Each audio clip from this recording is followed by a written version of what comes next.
এখনো আমার যেটা মনে হলো, খবরে শুনলাম প্রায় 85 লাখ লোকের ভাগ্য এখনো ঝুলে আছে। তার মধ্যে 50 লাখ লোকের তো কোনো তথ্যই আসেনি, আসার সম্ভাবনা কম, কারণ এরা সব ফলস ভোটার, জোর করে ভোটার করা হয়েছে। আর তার জন্য বেশ কিছু অফিসারকে শোকই হতে হয়েছে। এই সব মিলিয়ে 85 লাখ লোকের যতক্ষণ না ক্লিয়ার হচ্ছে ততক্ষণ তো ভোট আর ফাইনাল লিস্ট বেরোতে পারে না। কিন্তু আমার মনে হচ্ছে প্রায় হয়ে এসছে। আর সেটা এই ডেট হোক বা এক আধ দিন বেশি লাগতে পারে, সেটা নির্বাচন কমিশন ঠিক করবে। শাসক তো প্রথম থেকেই চাপে আছে। এসআইআর এর নাম শুনেই জ্বর এসছে, সে জ্বর এখনো ছাড়েনি।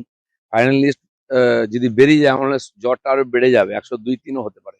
না, তৃণমূলীয় কেন ভাবছে তাদের নাম বাদ যাচ্ছে, ঝগড়া ওরা করছে কেন? কই অন্য পার্টি তো কেউ প্রদর্শন করেনি, কেউ বিরোধীদের আটকায়নি, বাড়িতে ঢিল মারেনি, ভয় দেখায়নি, বিজেপিও করেনি। আর সেই জন্য ক্ষমতায় এর আগের লাস্ট যে এসআইআর হয়েছে পশ্চিমবাংলায় 2 থেকে 4 সালে, তখন সিপিএম ক্ষমতায় ছিল। আর তাতে সিপিএম এর লাভ হয়েছিল, সিপিএম জিতেছিল সেকেন্ড টাইম। তো টিএমসি কেন ভয় পাচ্ছে হেরে যাবে?